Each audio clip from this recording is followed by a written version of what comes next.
বিগিনারদের জন্য সুন্দর একটা মেকআপ টিউটোরিয়াল নিয়ে চলে আসলাম। চলো দেখে নেওয়া যাক। সো প্রথমে আমি যেটা করব সেটা হচ্ছে বেয়ার ফেসে চলে আসছি, একেবারে একটা বেয়ার ফেসে। অ্যান্ড আমার হাতে একটা বিউটি গ্লেজেডের আই শ্যাডো প্যালেট আছে, এইটা দিয়ে কিন্তু হরেক রকমের তোমরা আই লুক করে ফেলতে পারবা জাস্ট একটা প্যালেট দিয়ে। তো প্রথমে আমি যেটা করছি সেটা হচ্ছে দুইটা ফাউন্ডেশনকে মিক্স করে আমি আমার ফেসের শেডে নিয়ে আসবো।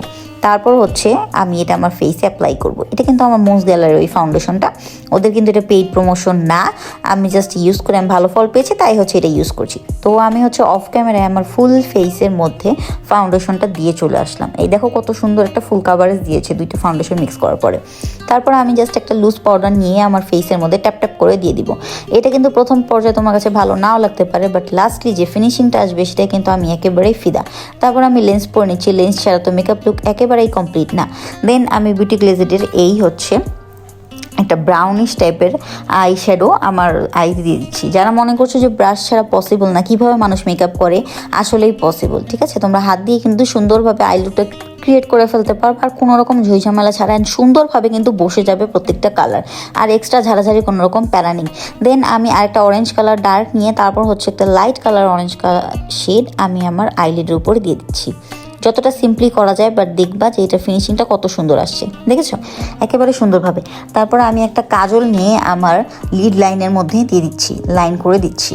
তারপর এটাকে আমি যেটা করব সেটা হচ্ছে হাত দিয়ে সুন্দর মতো ব্লেন্ড করে নেব, একটু স্মোকি টাইপ যেটাকে বলে। এই তো আমার এই আই লুকটা করা শেষ। তারপর আমি হচ্ছে একটু আইলাইনার দিয়ে সামনে পিছনে একটু উইং করে নিচ্ছি যেন চোখটাকে একটু টানা টানা লাগে। তারপর আমি যেটা করব সেটা হচ্ছে একটা হোয়াইট কালারের কাজল দিয়ে আমি আমার ওয়াটার লাইনে দিয়ে দিব। এতে কিন্তু দেখতে চোখটা কিন্তু আরেকটু বড় লাগবে। দেন আমি অফ ক্যামেরায় আমার আরেকটা চোখও করে ফেলেছি সুন্দরভাবে।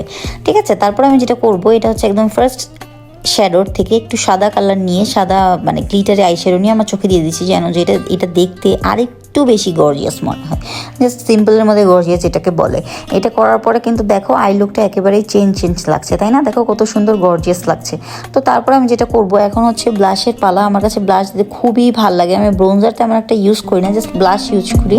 তো আমি ব্লাশটা ইউজ করে ফেললাম সুন্দরভাবে। তোমার যতটুকু প্রয়োজন তুমি ততটুকু দিবা, বেশি বা কম। এই তো ব্লাশ ইউজ করা শেষ। আমি আমার থুতনি দেন কপালেও হালকা পাতলা একটু দিয়ে দিলাম।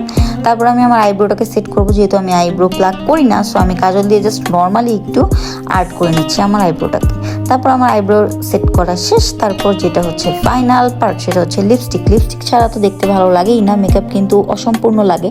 সো আমি আমার ফেভারিট একটা লিপস্টিক দিয়ে দিচ্ছি, এটা হচ্ছে পিঙ্ক ফ্ল্যাশের লিপস্টিক। আমার কাছে এটা রিজনেবলের মধ্যে খুবই ভালো লাগে, খুবই পিগমেন্টেড। সো এটা হচ্ছে আমার ফাইনাল লুক। দেন আমি যেটা করব একদম লাস্টলি সেটিং স্প্রেটা ইউজ করব। এটা কিন্তু খুবই ডিউই একটা লুক দেয়, সেটিং স্প্রেটা দেওয়ার পরে আমার মেকআপটা একেবারেই সেট হয়ে যাবে। সো এই তো এটা হচ্ছে আমার লুকটা। তো কেমন লাগলো বলো তো? একদম সিম্পলের মধ্যে একেবারেই সবাই কিন্তু এটা করে ফেলতে পারবা, যে কারো মানুষের জন্য কিন্তু পসিবল। অ্যান্ড কোনো রকম ব্রাশের ঝামেলা কিন্তু প্রয়োজনই পড়েনি, তাই না? তো থ্যাংক ইউ।